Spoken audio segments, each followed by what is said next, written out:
Probably the most frequent question and the first question we're asked is from a prospective borrower when considering our loans is what is our rate, as if that is the one and only and most important factor when deciding which lender to go with. So obviously rate is important. It has a material effect on the terms of a loan. But just as important, and probably more importantly, is the amortization.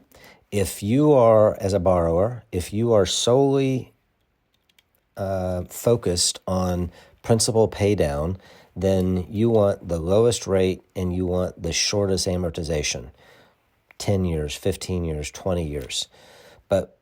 And we offer 30-year loans instead of 20 or 25-year loans, and they're fixed rates. So if you're a typical real estate investor that is focused on cash flow, then what you want is the payment to be the lowest.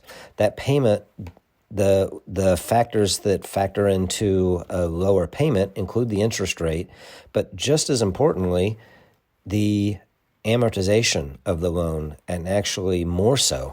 All other things being equal, for example, a 20-year amortization loan and a 30-year amortization loan, if the interest rate is the same on both of those, then the interest rate or the payment on the 30-year note is going to be about 20 to 23% lower than a 20-year loan.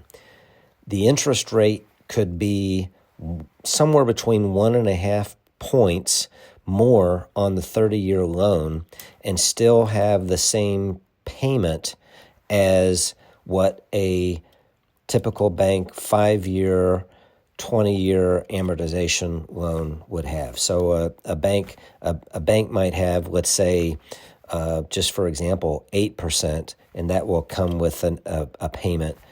A 30-year note could have a 9% rate, and with the 30-year note, the payment would be matching or lower than the lower interest rate of 8% at the bank. I hope that makes sense.